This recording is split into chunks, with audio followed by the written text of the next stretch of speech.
frase que yo suelo repetir con frecuencia, y es que tenemos que aprender a ver a Dios, a ver a Jesús con ojos nuevos. Cuando me refiero a ojos nuevos, estoy hablando de quitarnos los filtros religiosos, los sistemas de creencias heredados y aquellos sesgos que a veces hacen que veamos a Dios a través de preconceptos. Hay mucha gente que incluso llega aquí con preconceptos, diciendo seguramente esto va a ser como aquella congregación que conocí, como esos que veo en la tele, seguramente van a hablar solo de dinero, etcétera. Hay un montón de preconceptos o prejuicios que son filtros, sesgos, que no nos dejan ver lo que realmente deberíamos ver. Y si uno no desinstala esas tradiciones, va a socavar todo lo que hagamos y todo lo que pensamos, porque es un filtro, insisto. Por eso uno tiene que no solo ver a Dios, sino que leer la Biblia con ojos nuevos. Yo he oído a muchos oradores que relatan la Biblia como si sus historias estuvieran impolutas, higiénicas, llenas de perfección, de victoria. Pero este libro siempre trata de personas reales, con problemas reales, que experimentaron traumas reales y están crudamente reflejadas aquí. Esto es prosa o poesía descarnada de lo que realmente ocurría. Son historias de fracasos, aquí hay historia de violencia, hay historia de sexo descontrolado, de poligamias, de borracheras, de asesinatos, incesto. Hay una cantidad de cosas que a veces no queremos mencionar porque solemos pensar, por prejuicio, insisto, que al mencionarlas necesariamente las estamos validando. Y yo no estoy desvalorizando la Biblia, por el contrario, yo la estoy acreditando, porque si vemos todas las historias sin la higiene y la asepsia religiosa que a veces le hacemos, nos damos cuenta de lo reales que son. Y estas historias están aquí, todas estas historias, porque también son tú y mi historia, son nuestra historia.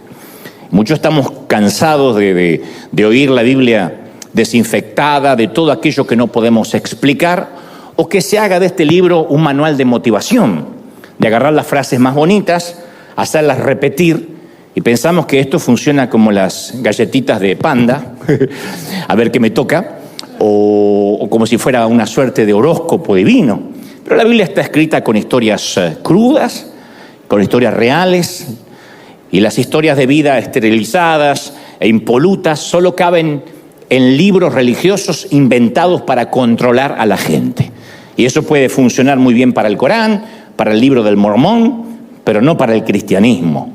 Y yo quiero contarte una de esas historias crudas, de las tantas que hay aquí, tal como aparece en las Escrituras, sin agregar ni quitar a la crónica que aparece allí.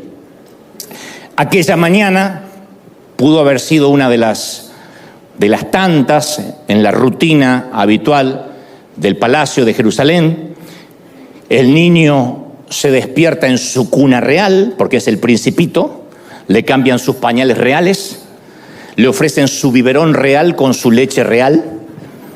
La primera vez que este niño de la historia aparece, tiene apenas, se presume, 5 años, hijo del príncipe y nieto del rey.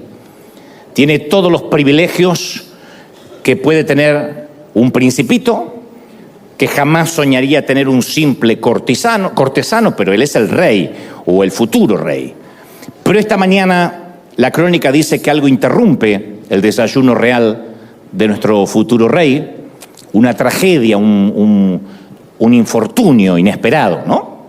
De manera repentina, el palacio se transforma en caos, aparentemente llega un mensajero con una mala nueva, con una mala noticia, y después ocurre lo impredecible.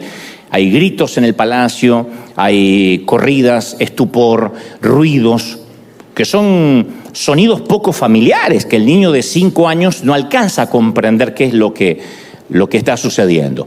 La mala nueva, la mala noticia corre como reguero de pólvora en los pasillos reales, y se trata de que el rey y el príncipe han muerto en batalla, los dos a la vez. En otras palabras, el rey Saúl y su hijo Jonatán han caído en la línea de batalla. El niño no conoce el significado de la noticia, o por lo menos no percibe que su futuro va a cambiar en los próximos minutos. Obviamente desconoce, y está bien porque tiene 5 años, desconoce lo que políticamente sucede o lo que podría suceder en este caso si su abuelo, el rey, y su padre, el príncipe, mueren en el mismo día. Porque esas cosas ni siquiera se comentan hasta que algún día, claro, suceden, como en esta historia. No sabe el niño que si el monarca y su heredero inmediato fallecen en el mismo día, alguien más vendrá a por la corona y por el trono. Y obviamente intentarán asesinar al niño que es el heredero natural. Pero insisto, como el infante ignora que ahora su vida corre peligro, no es sorprendente que en medio del alboroto sigue jugando con sus Nintendo y sus PlayStation reales. Pero la nodriza, la nana, su cuidadora, sí entiende algo de conspiraciones políticas, o tal vez alguien se lo dice. Ella considera que un inocente niño no merece morir por ridículos, patéticos intereses monárquicos. Y ella sabe, la nodriza, la babysitter, que alguien querrá deshacerse del pequeño heredero natural, de modo que lo toma en los brazos, dice la historia, y corre desesperadamente, se adentra en el bosque, sabiendo que ni siquiera hay tiempo de empacar lo básico, lo necesario, hay que correr por la vida del niño. Pero algo mucho peor va a ocurrir esta mañana. En el apuro adrenalínico de escapar por la vida del pequeño, la nodriza se mete dentro del bosque y no se percata de quizá una piedra o una rama saliente que cruza el sendero casi al ras del piso. Y la mujer cae de bruces, tropieza y el principito rueda por el piso. Y se escucha un seco crack que deja estupefacta a la mujer y el niño que no para de llorar desconsoladamente. La caída le fracturó los tobillos al pequeño príncipe. Entonces, en el afán de seguir huyendo, levanta a la criatura y se da cuenta que sus tobillos ahora cuelgan flácidos, endebles, pero no hay tiempo para volver atrás. Ella sabe que lo único que tiene en mente es continuar corriendo para salvar la vida del pequeño. Yo te adelanté que esta no es una historia justa. El mismo día que el niño queda huérfano de padre y de abuelo, es el mismo día que abandona el palacio y se va al destierro, y un tropiezo de quien lo lleva en brazos lo transforma en un tullido, en un lisiado, en un minusválido de por vida. Y todo por un crack durante el camino, por un error involuntario de quien intentaba, en este caso, salvarle la vida. Y con el correr de los años, la historia dice que los otros muchachos de su edad, obviamente fueron creciendo, al igual que él, tuvieron sus novias, se graduaron. Él apenas si puede imaginarlo, porque alguien lo ha dejado caer. Su vida social está completamente dañada. Pudo haber sido un rey, pudo haber sido el heredero natural del trono. Con solo un chasquido de dedos podía haber tenido un harén a su disposición. Pero ahora es apenas el príncipe del olvido.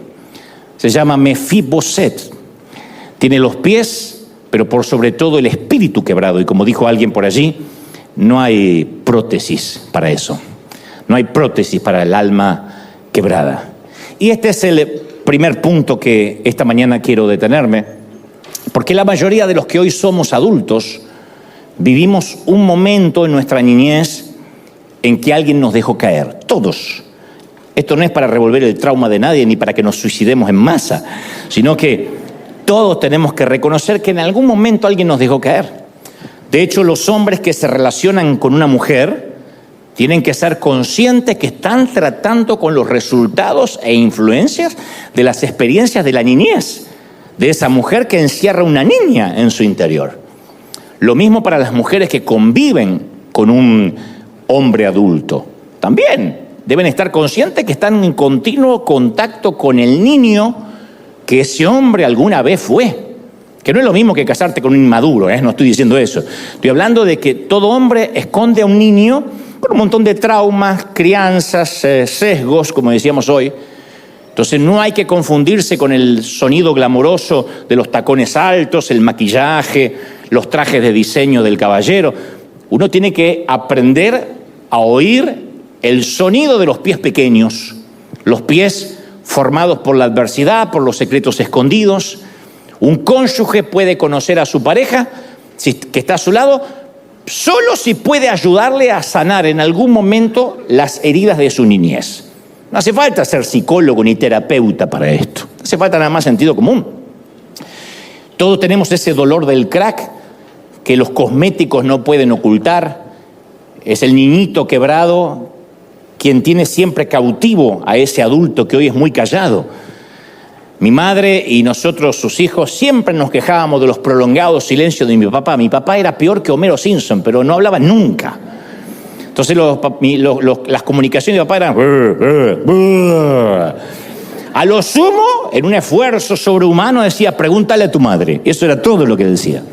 Entonces mi madre decía, ¿cómo puede ser que seas tan callado? Pero después la abuela, su mamá, la abuela Ana, la alemana, vino a vivir un tiempo a casa y nos contó la infancia que mi padre había atravesado, él y sus otros hermanitos. Y ahí comprendimos que ya era un milagro que mi papá respirara. Era un milagro que había podido formar una familia. Y ahí entendimos sus silencios. Mi padre no era detrás de ese hombre hosco, hostil, iracundo, no era nada menos que un chiquito asustado. Y con los años yo he aprendido que Dios es el único que tiene la habilidad de borrar lo que el sexo, lo que el vino o el dinero no pueden hacer desaparecer. Dios es el único surcidor de muñecas rotas, es quien sana el trauma de ese hombre callado que simula rudeza, que yo sé que muchos deben conocer así, si es que no hay aquí uno de esos, o varios. Dios es el único que puede sanar a la mujer que tiene esa mirada vacía que ni el mejor delineador puede ocultar. Y Jesús dijo que Él venía a sanar a los quebrantados del corazón. Y en griego, el término quebrantado significa hecho añicos, literalmente. Lo que sucede cuando uno empuja, no sé, una jarra de vidrio o un vaso desde una mesa y cae sobre el piso de la cocina o el comedor. La jarra o el vaso se rompen en tantas esquirlas pequeñas que ya es imposible recuperarse, conviene obviamente tirarlo. La segunda palabra en griego es cardia. Cuando él dijo, vengo a sanar a los quebrantados del corazón, usó la palabra cardia, que significa corazón, de donde proviene nuestra palabra cardíaco. Jesús estaba diciendo que Él puede hacer por nuestros corazones lo que sería imposible para cualquier otra persona. Y a algunos, que en algún momento alguien nos dejó caer, y quizá no se quebraron nuestros tobillos, pero sí se hizo añicos, pedacitos, nuestro corazón de alguna manera. Es posible que todos tengamos una historia triste para contar. Si yo dijera, ¿quién tiene una historia triste? Nos quedamos a vivir, porque todos tenemos una historia triste. Pero sin duda, lo más doloroso es que las personas en quien más confiábamos son las que en ocasiones nos dejan rodar por el piso, o nos dejaron rodar por el piso.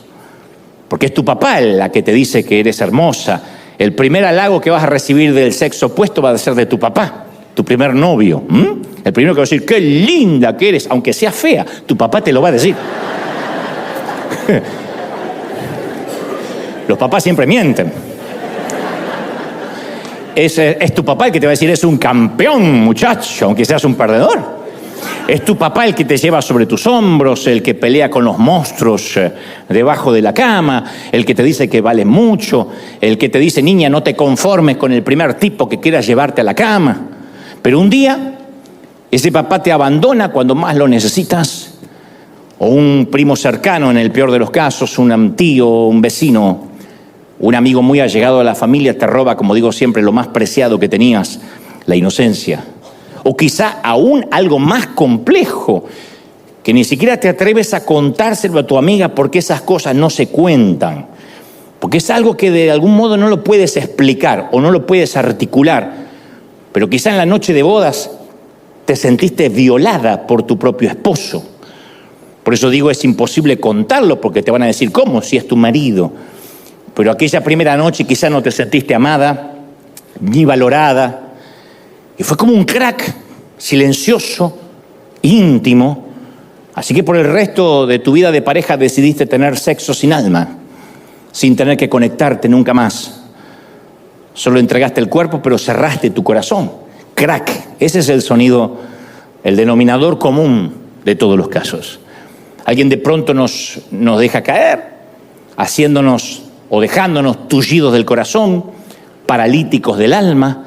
Y en ocasiones puede que hayan sido solo palabras iracundas, que en nuestra generación se usaban mucho, que nuestros padres en momentos de ira nos decían cualquier barbaridad, cualquier canallada. Pero fueron suficientes esas palabras para arrancarnos del palacio, para dejarnos a la vera del camino, y nos marcaron, porque uno ve a sus padres como los grandes héroes y un día en un momento de ira te dicen que eres un tonto, un estúpido, un torpe, y uno se lo cree, uno asimila esas palabras y quedan en el engrama mental por siempre. Yo he contado en reiteradas ocasiones que cuando tenía 5 años, mi papá dijo, completamente borracho, él estaba borracho, no yo que tenía 5 años, no me estaba borracho a los 5, sino que mi papá estaba completamente borracho, y en un momento que hasta de hecho quiso quitarse la vida, él me gritó y me dijo que yo era el culpable del cáncer de mi madre y de que ella se estuviese muriendo, porque coincidió su embarazo, esos embarazos que uno preguntaba, ¿ustedes me quisieron tener? ¡No, fuiste un tumor! ¡Un susto! Bueno, ese susto, están viéndolo al susto en persona, pero ese susto coincidió con la metástasis de mi madre. De manera que los médicos de aquella época decían, es muy probable que el embarazo haya acelerado el cáncer. Así que mi padre en un momento de borrachera me culpa a mí, me dice, culpa tuya, tu madre se está muriendo. Y yo nunca pude olvidar esa mirada de odio y razoné, seguramente hay algo malo en mí porque mi papá me ama mucho y si dice que hay algo malo es porque tiene que haber algo malo en mí. Y entonces no permití que nadie más se acercara lo suficiente para que no viera lo que mi padre había visto en mí. Yo todavía no estaba consciente que en los años siguientes tendría serios problemas para hablar, pero todo, yo puedo recordarlo como si fuera hoy, todo empeoró a partir de ese día. Y a partir de los 5 años yo fui un niño triste, retraído, incapaz de expresar o leer emociones, no podía leer emociones, no podía expresarlas tampoco. Y en gran parte de mi niñez podría haber jurado que yo no tenía futuro, que no era inteligente, que yo no había nacido con ningún don. Entonces me dijeron a lo largo de mi niñez, introvertido, tímido, antisocial, y hasta alguna maestra, que en esos entonces aventuraban diagnósticos sin tener base académica, hasta alguna maestra sentenció que yo tenía un leve autismo y recomendó terapia. Pero si mi papá no llegaba, venía los perros a la veterinaria, ¿qué nos iba a llevar a nosotros a terapia? Ni a vacunar nos llevaban. Papá, ¿me llevas a vacunar? ¿Para qué? De algo hay que morir, decía mi papá. Así que fui un niño de ojos tristes, profundos, melancólicos. Yo no he logrado encontrar una sola foto mía de pequeño riendo o siquiera sonriendo. Y la maestra decía, es que es introvertido o es depresivo, que se decía en aquel entonces. Es un niño triste, ya está. Les nació un niño triste. Y mis próximos años no fueron mejores que ese día. Y la siguiente historia, aunque vista en perspectiva parece nimia o trivial, yo la he contado en varias ocasiones, la he escrito en algunos libros porque yo siento que siguió marcando mi vida. Lo he relatado porque siento que es parte de lo que uno le toca vivir. Por alguna razón, mis papás no me enviaron al kinder, al jardín de infantes, que se dice en mi país. Yo supongo que habrá sido por la enfermedad de mi madre. Así que mi debut en el colegio fue a los 5 años, directamente sin escalas, en primer grado de la escuela primaria. Cuando los niños tienen que pasar por el jardín, por el kinder, para acostumbrarse a pedir para ir al baño, etcétera, especialmente para la convivencia. Y un mediodía de marzo de 1973, mi mamá se estaba muriendo de cáncer. En casa mi papá siempre estaba ausente o borracho, que es lo mismo. Y mi hermano Diego, de solo 11 años, me está llevando al colegio en mi primer y fatídico día. 4 horas en un aula, que era lo que se estilaba, con una veintena de chicos desconocidos. O sea, yo no tuve ese acostumbramiento de entrar a un colegio de primero 1 hora, después 2 horas, 4 de golpe. Y a mí no se me ocurre que yo puedo pedir permiso para ir al baño porque nadie me lo enseñó jamás. Así que me muero de vergüenza y me orino en la sillita en la que estoy. Entonces mis pantalones chorrean, mis zapatos marrones acordonados, mojados, están empapados y mi cara tapada por los bracitos. Y me quedo ahí sentado lo que más puedo aguantar. Por fortuna la maestra no se dio cuenta del incidente o quizá no lo vio. Ya está muerta, así que no le puedo preguntar. Pero dijo en voz alta: vamos, nene, hay que salir al patio para regresar a la casa. Y ya son las 5 de la tarde y salgo afuera en medio de risitas burlonas. Mi hermano de 11 me espera con sus muchachotes de 11 a la salida. Y lo que viene luego es lo que más recuerdo. Porque vivimos a 4 cuadras del colegio y mi hermano, avergonzado por mis pantalones empapados, me hace caminar unos pasos delante de él y sus amigotes. Y detrás de mí yo escucho las risas de los niños que suelen ser crueles, que me observan y hacen todo tipo de chistes. Entonces camino mirando el suelo, no quiero darme vuelta, estoy llorando en silencio y ya no quiero estar nunca más con gente, ya no quiero estar en público. Le dije a mi mamá: ya fui a la escuela, no quiero ir más. Ella me dijo: no, hay que seguir toda la vida. Y decidí nunca hablar delante del público, nunca hablar delante de nadie más. Eso siguió marcándome. Mi madre siguió peleando contra el cáncer unos 2 años más y yo permanecí muy callado gran parte de mi niñez. Me dediqué a dibujar, a leer libros con voracidad. Yo sé que mis padres no tenían explícitamente, directamente la culpa, pero de algún modo yo sentí que mis padres, mi mamá con su cáncer, mi papá con su alcohol y mi hermano con sus burlas, me dejaron caer. Gracias a Dios, Dios se las arregló para reciclar todo lo que estaba fallado en mí y de alguna manera se las ingenió para que todo eso pudiera capitalizarlo y ser el hombre que soy. Pero ese fue uno de mis cracks. No tiene que ser necesariamente un abuso sexual, no tiene que ser necesariamente un trauma como que te dejen huérfano en la puerta de un convento de monjas. A veces son detalles que cuando escarbamos y buscamos arqueológicamente nuestro pasado están allí y determinan nuestra forma de ver la vida como adulto. El segundo punto de esta historia es que quizá este pequeño príncipe, capaz que nunca logró comprender la motivación de la nodriza, que la nodriza le estaba intentando salvar la vida. Yo pienso que el muchachito, el niño, a medida que iba creciendo, es posible que haya maldecido a la nodriza en más de una ocasión, o quizás lo hacía frecuentemente. Algo como: debiste haber tenido más cuidado. ¿Cómo es que una mujer adulta puede ser tan estúpida para tropezar con una rama? ¿Cómo es que no viste? ¿Por qué no me llevaste de la mano corriendo? Yo tenía 5 años. ¿A quién se le ocurre alzar un niño de 5? Yo creo que la habrá maldecido más de una vez. El joven debió haber sido un príncipe muy enfadado, ¿no? Yo no sé si alguna vez viste la mirada encendida de los ojos de alguien que estuvo en el infierno y fue quemado por su propia historia. Lo más probable es que cuando alguien haya sufrido mucho, oculte su dolor blindándose con enojo. Cuando yo veo una persona enojada, o es suegra o tuvo una mala infancia o una mala vida. Porque a veces, fuera de toda broma, el enojo es la única protección que uno puede conseguir por sí mismo. Si me enojo, no me van a hacer más lo que me hicieron. Hay gente que son solo gatitos asustados, haciéndose pasar por leones, con la esperanza de que nadie sabe que debajo de su gruñido no hay dientes, sino lágrimas. Cuando alguien está muy enojado, muy adusto, por lo general es alguien con una vida de mucho dolor. Después están los que nos enojamos de tanto en tanto. Yo hablo de los que viven enojados, que se levantan a la mañana y dicen: buen día. ¡Wow! ¿Qué hacen? Ese. Se ve que alguna dama reconoció el ladrido, ¿eh? Hay una poetisa, una gran escritora británica llamada Florence Smith, que atribuía gran parte de su escritura a una niñez difícil. Y su poema más famoso data de 1957 y se titula No estoy saludando, estoy ahogándome. No te estoy saludando, me estoy ahogando. Y hablaba de una mujer en el poema revolcándose en la marea que no es capaz de conseguir ayuda de quienes caminan por la orilla, porque la ven, pero asumen que simplemente está saludando.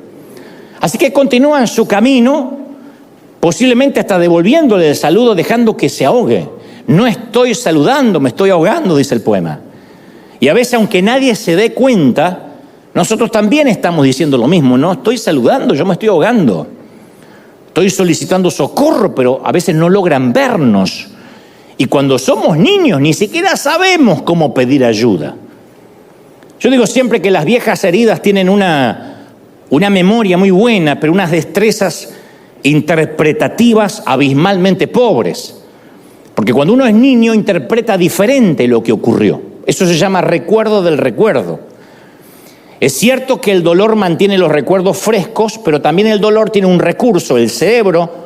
Dios lo formó de manera tal que trata de blindar o tapar o editar lo que realmente ocurrió.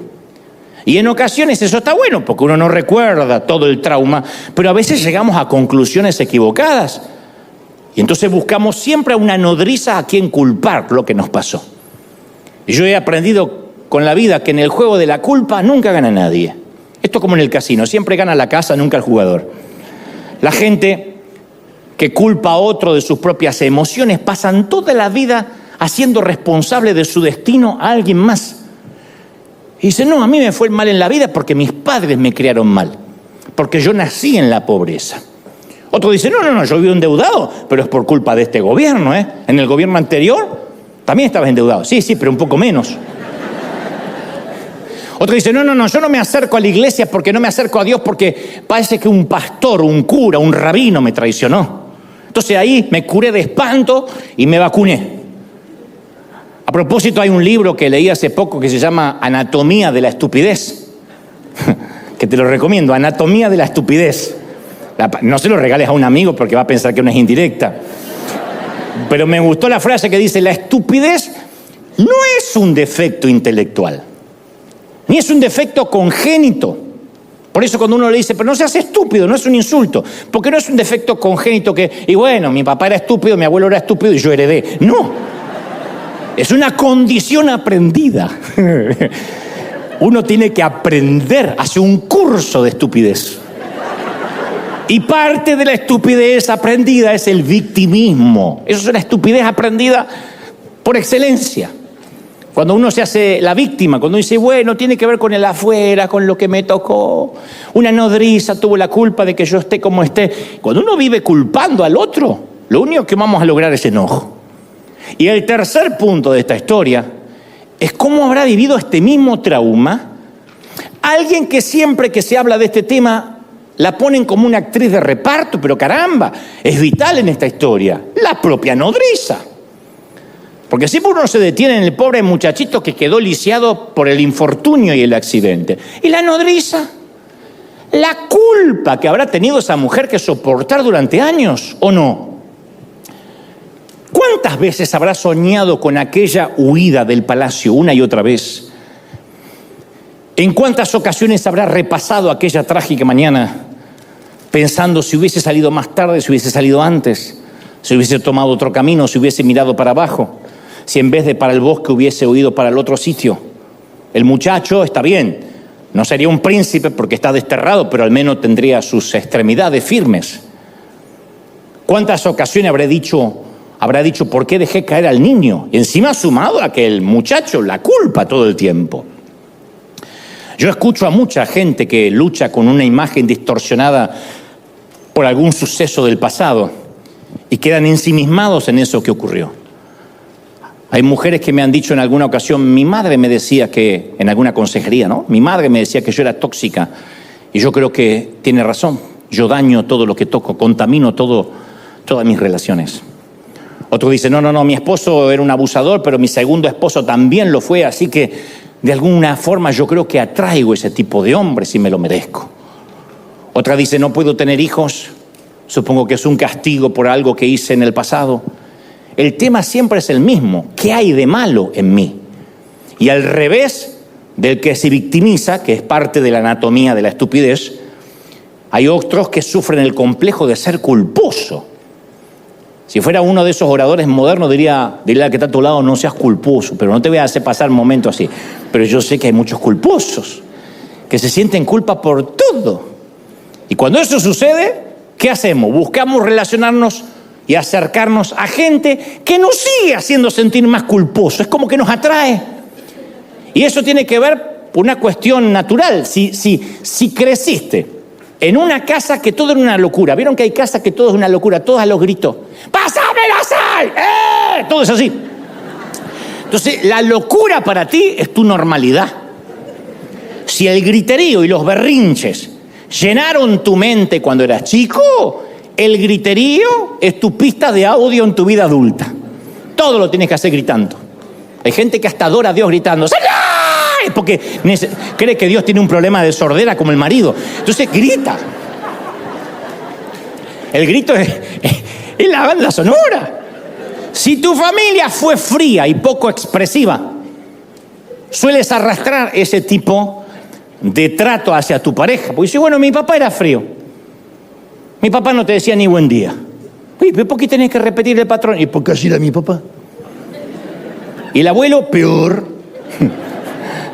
Si tu pureza sexual fue violada o alterada cuando eras niño o niña, entonces el sexo puede que sea la primera cosa que ofreces en una relación, porque eso es lo que se esperó de ti, o porque crees que en ofrecerlo eso reside tu valor, en eso se valida tu personalidad. Ahora, debería suceder lo contrario, pero cuando no hemos resuelto algunos temas, nuestra vida siempre gravita hacia lo malo conocido. Y como anhelamos siempre cerrar ciclos, Dios nos creó para cerrar temporadas. Sin querer somos atraídos hacia eso mismo que nunca logramos resolver para ver si cerramos ese ciclo. Yo conozco mujeres que se criaron con un papá violento y cuando se casaron eligieron un hombre que se parece a ese padre. Y le dan ganas de decirles, ¿de verdad? Porque al no resolverlo, eligieron lo que ya conocen. Hay gente que elige lo que les parece que es la normalidad en una relación. Hay mujeres que les gusta estar no sujeta, sino que sujeta le queda así cuando levanta la voz. Y uno dice, ¿por qué? Porque la normalidad. Porque no conocen una relación sana. Y no saben que están en un bucle del cual no pueden salir. Y yo me pregunto si la nodriza habrá repetido ese patrón de culpa. Yo creo que sí. Y habrá concluido que así como le arruinó la vida al pequeño príncipe, habrá dicho, lo único que me encargaron es que cuidara al nieto del rey. Y ni eso pude hacer. Así que estoy seguro que a quien me le acerco le voy a arruinar la vida. Posiblemente esa mujer, creo, nunca se casó, nunca quiso tener una relación seria porque ella pensaba, a quien yo me acerco le arruino la vida. Si se le arruiné a un chiquito de 5, ¿qué puedo esperar en mi vida adulta? Y el cuarto punto de la historia es que debemos ser conscientes esta mañana que no solo quizá nos dejaron caer a la mayoría, sino que también nosotros podemos ser personas que dejamos caer a alguien. Por ejemplo, yo sé que el divorcio es el fin de un sueño en común. Y cuando algo se destroza, los vidrios caen en todas partes. Pero eso no necesariamente significa que si tus sueños no se realizaron, no puedan concretarse los de tus hijos. Y entonces, mientras que estás en el proceso de recoger todos los vidrios que cayeron al piso, hay que tener cuidado de no involucrar a los hijos. Yo sé que parece algo infantil y la mayoría dice, sí, claro, no los voy a involucrar. Pero la palabra pervertir, según la RAE, según el diccionario de la Real Academia Española, significa desviarse del uso natural. La perversión no es solo sexual. Cuando desviamos el uso natural de un niño, lo estamos pervirtiendo. Y muchos padres nos causaron estrés pervirtiéndonos con problemas de adultos que nosotros no podíamos procesar porque éramos chiquitos. Muchos padres separados o divorciados toman de rehenes a sus hijos o los quieren hacer cómplices para ponerlos de un lado de la grieta. Y necesitas comprender que son dos agendas diferentes. Una es la pareja y otra es la familia. Y quizás se dañó la agenda de la pareja, la relación de pareja, pero no tiene que dañarse la relación con la familia. Yo sé que es difícil, Porque aunque tu cónyuge te haya fallado como pareja, es difícil, pero tienes que honrarlo como papá y mamá de tus hijos. Porque cuando lo envenenas con respecto a papá o a mamá, por mucho que estés enojado, no lo estoy minimizando, o enojada. Cuando envenenamos a un hijo con respecto a su mamá o a su papá, no estamos castigando a nuestra pareja, estamos dejando caer a nuestro niño, haciéndolo rodar, que se le quiebren los tobillos, que repita la historia de adulto. Entonces tal vez no pudiste salvar la relación, pero salva a tus hijos. Ellos no pidieron nunca convertirse víctimas de una guerra que no declararon. Ellos son la profecía y merecen no caer. Merecen que Dios cumpla el propósito de sus vidas hasta que sean adultos, ¿sí o no? Merecen que no rueden. Bueno, la historia de nuestro príncipe desterrado relata que tuvo que vivir el resto de su vida en cautiverio en un sitio llamado Lodebar, el lugar donde los sueños mueren y los reyes, obviamente en este caso devienen mendigos. Es el sitio donde se ocultan las cicatrices, donde se ocultan los lisiados.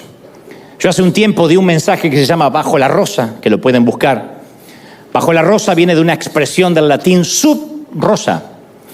Es el término que tiene una connotación de secreto, de confidencialidad. Los griegos y los romanos comenzaron a usar la rosa como un símbolo de silencio, y las reuniones secretas de las masonerías, de los templarios, se llevaban literalmente bajo una rosa pintada en el interior del techo. Entonces las rosas de los techos, cuando uno entraba a un sitio y había una rosa pintada en el techo, era el recordatorio a los invitados que debían guardar discreción. Entonces no había chismes. No sé si no hubiera pintado una rosa gigante en River. Pero los templarios decían, lo que se hace debajo de la rosa, queda bajo la rosa. Pero lo peor del caso, y esto sí no es para reírse, es que en la época medieval, los señores feudales, que solían ser pedófilos, solían colocar una rosa colgadita en la puerta de su habitación, lo cual significaba que aunque los guardias oyeran gritos de algún niño o de alguna niña, no debían intervenir, porque estaba actuando bajo la rosa. O sea, bajo la rosa también significa ocultar el espanto, el dolor, bajo aparentemente algo que parece bello, como el maquillaje, como la ropa, pero que abajo hay espanto, hay dolor. Bueno, Lodebar representa ese sitio bajo la rosa donde a veces estamos obligados a callar el dolor y, lo que es peor, disimularlo, no contar. Mi mamá decía, no hagas más grande la cosa. Sí, pero pasó esto, mamá, y en lugar de defenderme me decía, no hagamos más grande la cosa. Eso es una manera de hacernos caer. A mí me sorprende cuando en algunas congregaciones todavía insisten con la idea que la vestimenta modesta es signo de santidad. O sea, si el paciente está vestido decorosamente, está todo bien. No importa si debajo de las sábanas tiene hemorragias. Y hay iglesias, basílicas, mezquitas, sinagogas, llenas de gente, vestidos por fuera y heridos por dentro. Eso es tratar, señores, con los síntomas en lugar de ir al origen del dolor.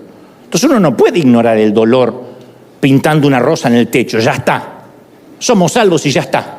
Confiese que hay victoria. No es solamente confesar. De hecho, las cicatrices tienen una belleza especial. Cuando se sanan, uno no las oculta. Las cicatrices muestran nuestra historia de vida, ¿sí o no? Quien no tiene una cicatriz es porque nunca peleó ninguna batalla. Yo suelo desconfiar de la gente que no lleva marcas. Y de los que se ponen botox y andan así. Peor todavía, porque ni arrugas tiene, ni vivió. Es una tortuga ninja. Las heridas de la vida son una placa de honor, ¿sí o no? Las heridas muestran que no nos retiramos, gente, que no nos rendimos, que nos dieron una buena paliza, pero no nos fuimos, no nos bajamos del ring, ¿sí o no?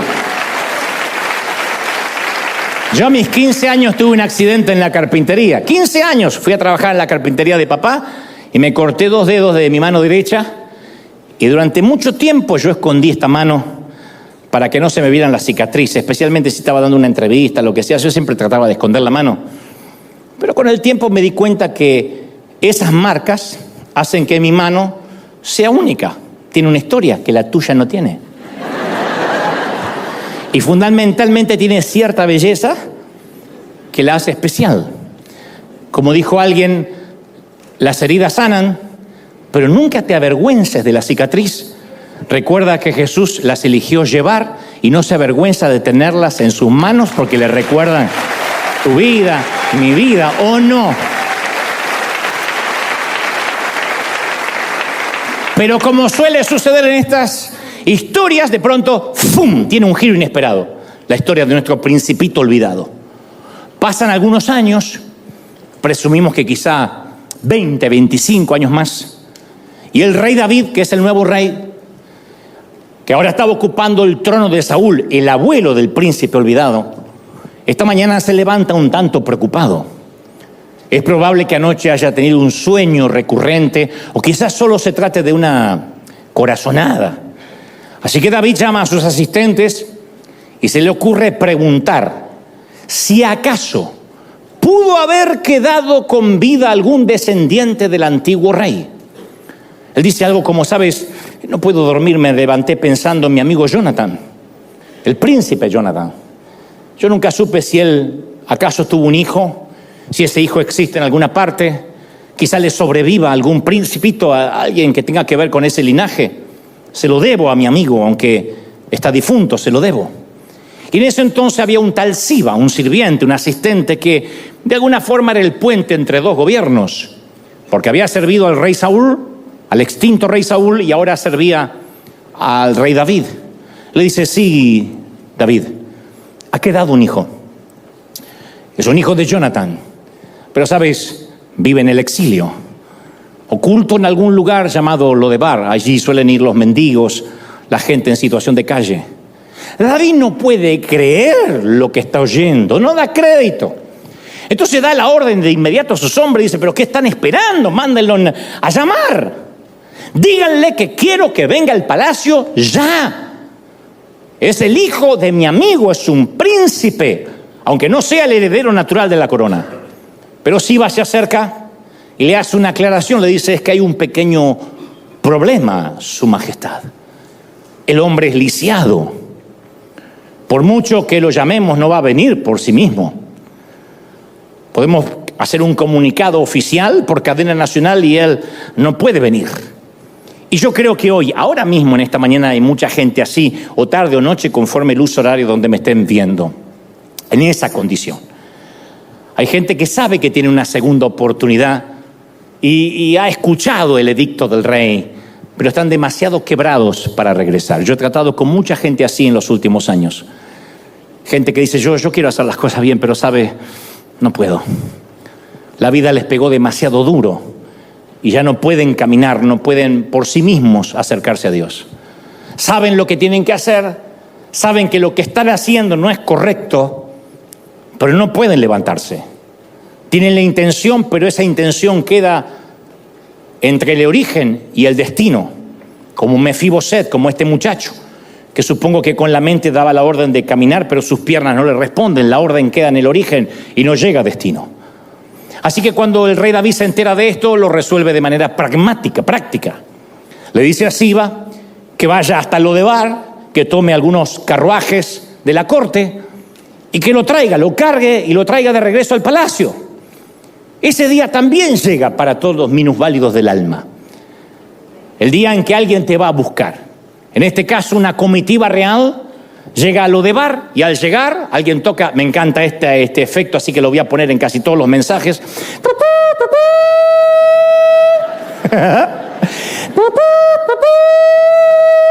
Todo Lodebar se conmueve. No es la misma trompeta de Don Cohen, es otra. Pero no tenemos presupuesto para diversos efectos.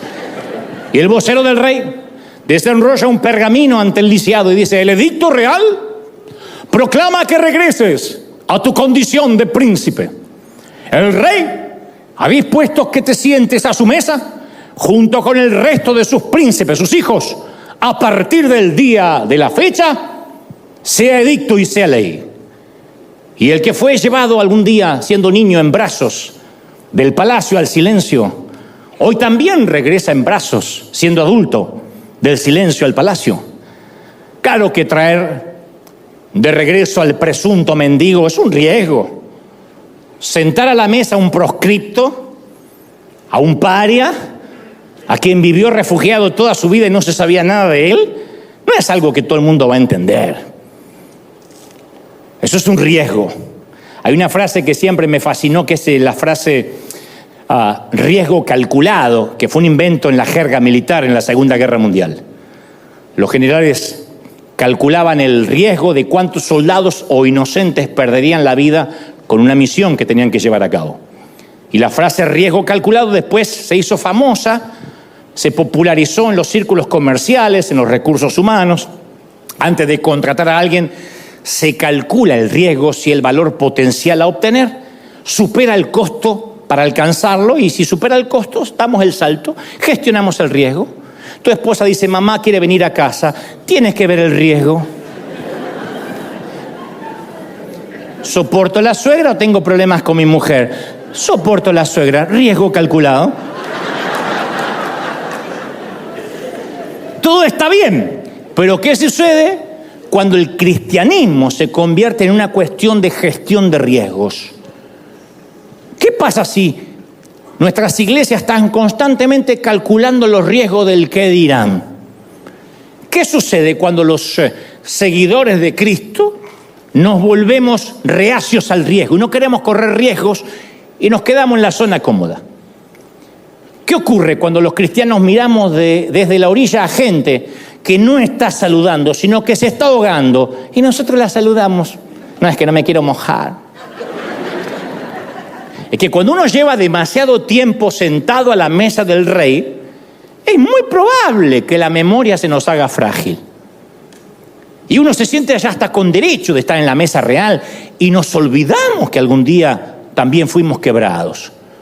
Pero los demás tullidos no son mundanos, inconversos, perdidos, son almas necesitadas del amor de Dios, y a veces nos olvidamos que nosotros también necesitamos misericordia. No podemos dar lo que no necesitamos.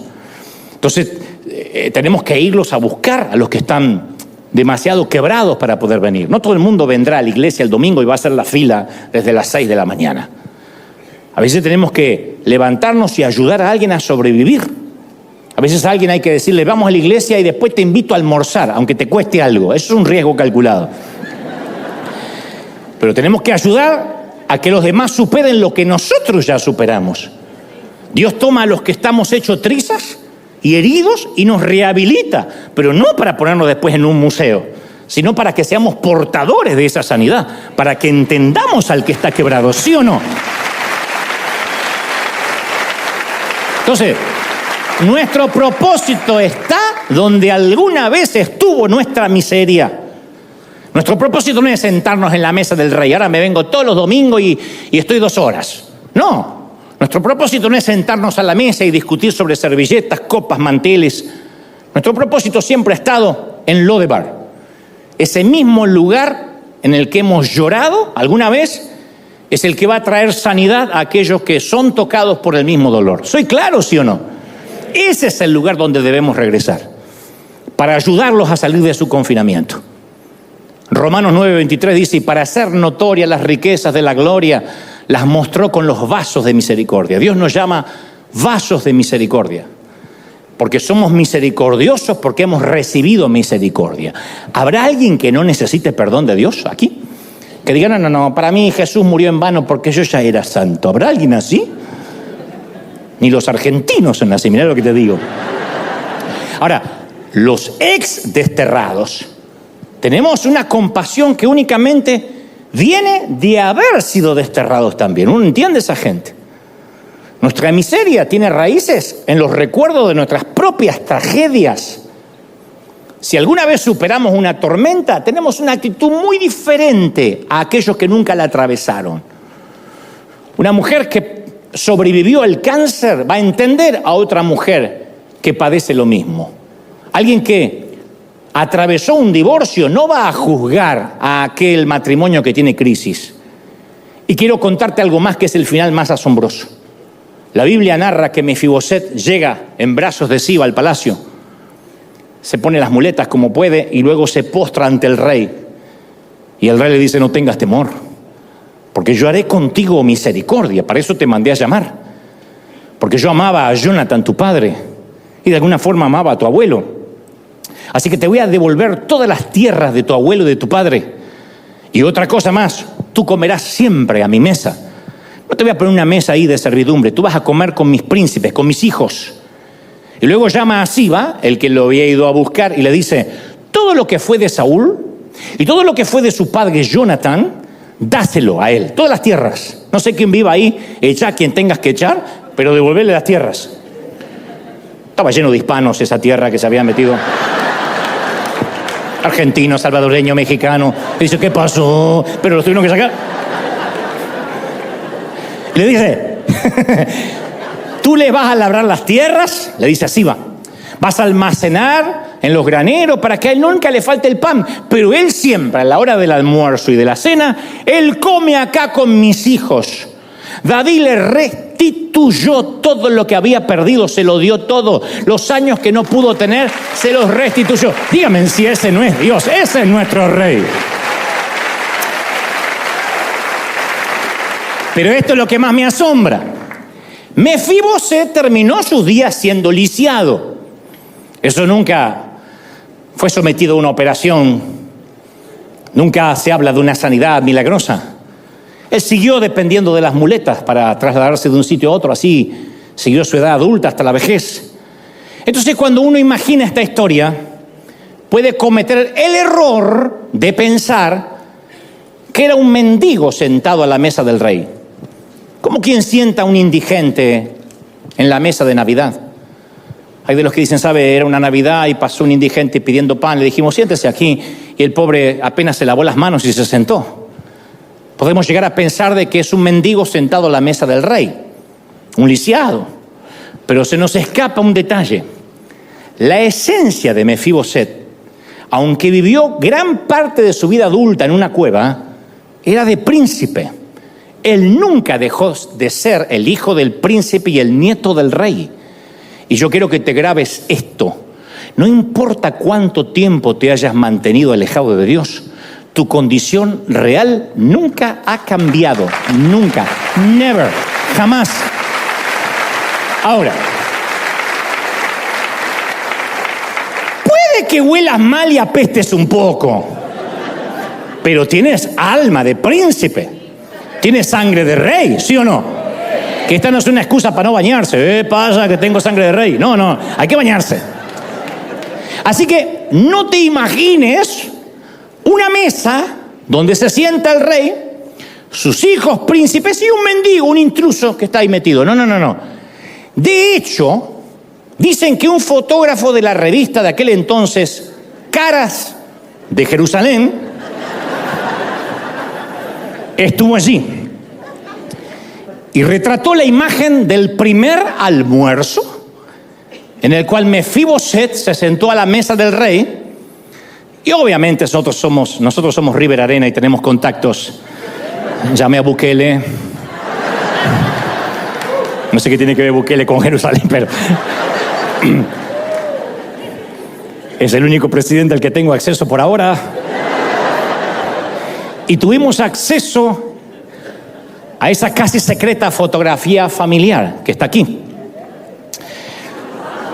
Así que voy a describirte los comensales, los hijos de David, uno a uno, comenzando desde tu derecha a tu izquierda. ¿Me sigues? De tu derecha a tu izquierda. Todos recuerdan cuál es su mano derecha, ¿correcto? El de la punta de la derecha, quien luce un turbante naranja, es el primogénito, Amnón. El segundo a su lado, de una espesa barba negra, se llama Daniel, otro de los hijos de David. El tercero, que está con la cabeza inclinada, medio mimoso, es Salomón. Es quien finalmente heredará el trono.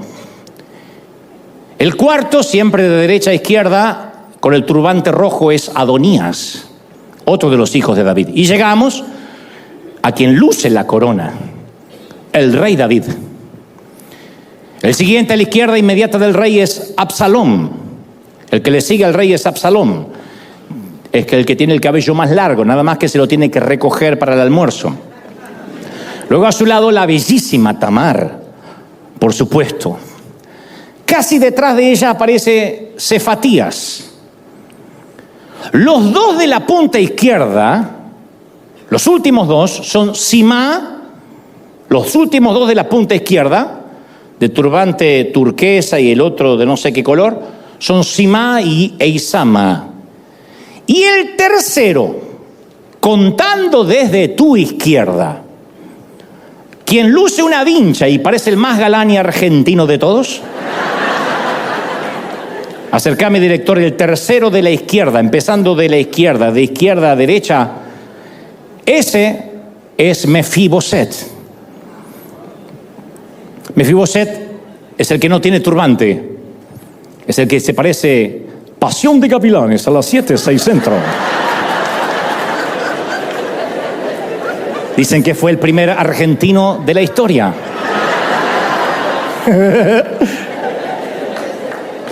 Como verás, no hay ninguna diferencia con el resto de los príncipes y con el resto de los hijos de David. Y el detalle que hace a todos iguales pasa casi de manera imperceptible y desapercibido en el retrato familiar. Pero estoy seguro que este detalle nadie lo vio, es el más importante de la foto. Me atrevo a decir que este detalle que te voy a mencionar ahora es el protagonista principal. Observa con detenimiento. ¿Qué es lo que los unifica a todos? ¿Qué los hace iguales? Acertaste. No los turbantes, si Mefiboset no lo tiene. El mantel. El mantel tapa las piernas de quien está lisiado. El mantel oculta la condición de quien no puede caminar. Ese día en la revista Caras de Jerusalén nadie dijo, ¡oh, hay un lisiado en la mesa! El mantel es la gracia de Dios que tapa nuestras heridas y nos hace lucir como príncipes. Es maravilloso, gente, ¿sí o no? Alguien tiene que celebrar más que eso. Ahora, ser un hijo o ser una hija de Dios no tiene que ver con ser digno. Nadie es digno. De allí la frase, yo soy muy malvado como para ir a una iglesia. Y acá no estamos los que somos más buenos que el resto. Ser un príncipe, princesa y heredero al trono no tiene que ver con cuánto tiempo hayamos vivido en el palacio. Efesios 2:8 dice, porque por gracia sois salvos por medio de la fe. Y esto no es de ustedes, es don de Dios, para que nadie se gloríe por obras y diga, bueno, es que yo soy salvo porque he hecho muchas cosas lindas para Dios o ha dado grandes donativos. Te confieso que las cicatrices de mi mano derecha no son las únicas que tengo. Esas son las que apenas se ven, las físicas, de hecho las que no puedo ocultar.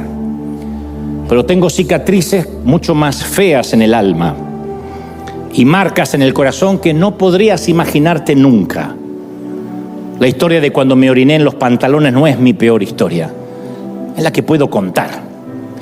Tengo muchas áreas de mi vida que están tullidas, atrofiadas, mutiladas, pero tú nunca las verás, y no es una cuestión de hipocresía.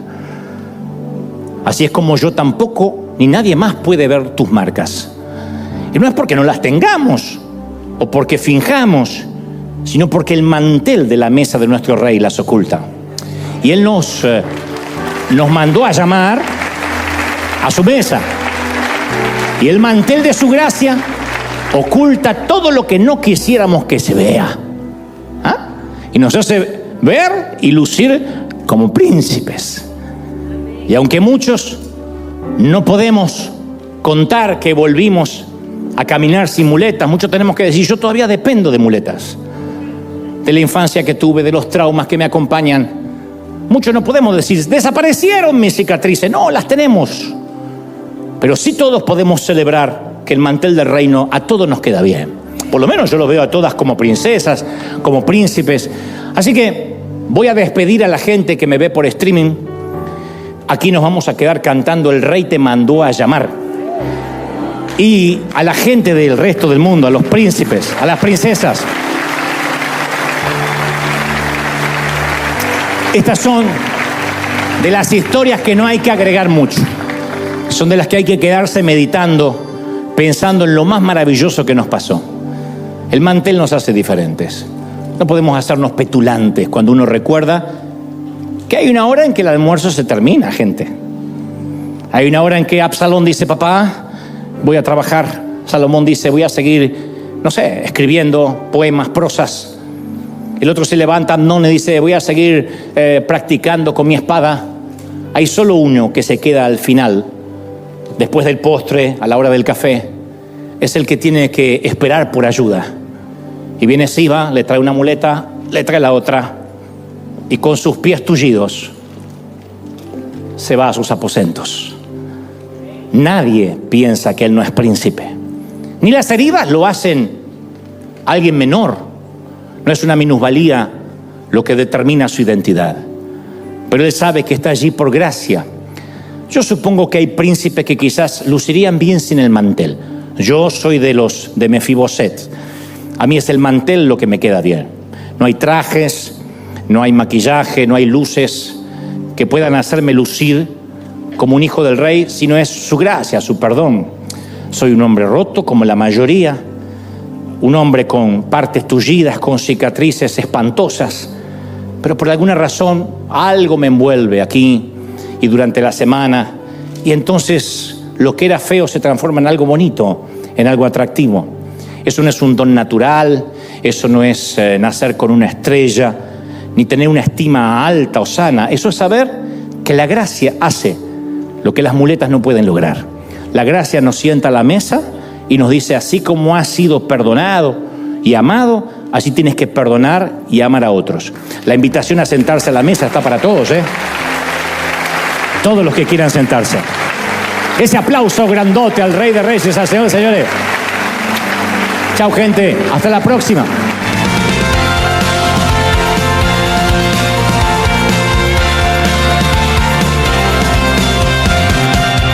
Apareciste una noche de soledad, abandonado y perdido te reconocí. Tu voz diciéndome no temas, yo estoy aquí.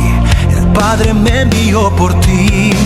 Y me curaste las heridas, me sanaste, mi Jesús. Todas mis cargas las dejaste allí en la cruz. Algo tan grande no lo puedo comprender. Oigo tu dulce voz diciéndome una y otra vez, oh, oh, oh, oh, eres bienvenido, eres amado una y otra vez, oh, oh, oh, oh, bienvenido al líder, eres amado.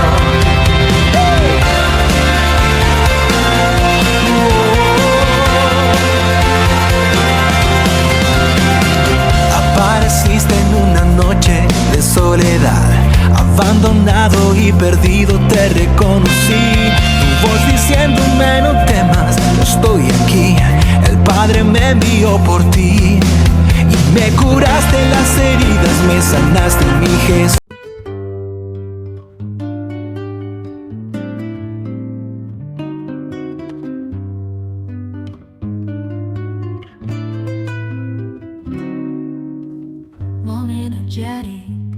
Sassy, standing to try to cast an answer. Hand draws, spreading rumors, spreading panic.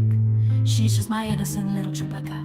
Brain corporate, dynamic percussion to drive the rhythm and add excitement to the performance. Focus on crafting a sound that invites listeners to dance and feel the passion of flamenco, highlighting the vocal prowess and playful spirit of the singer.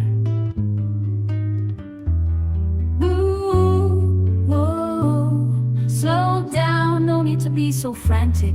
You're acting like an actor in a soap opera, spreading rumors and spreading panic. She's just my innocent little chupacabra. Chupacabra, chupacabra, chupacabra. Chupa, chupacabra.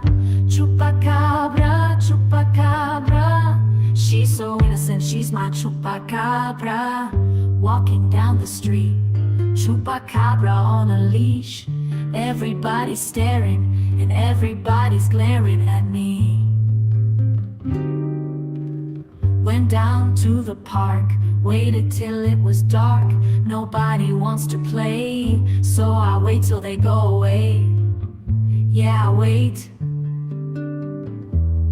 all day with my chupacabra, chupacabra, chupacabra, chupa chupacabra, chupacabra, chupacabra. She's so innocent, she's my chupacabra. Walking out the door, gotta go to the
Jesús, todas mis cargas las dejaste allí en la cruz.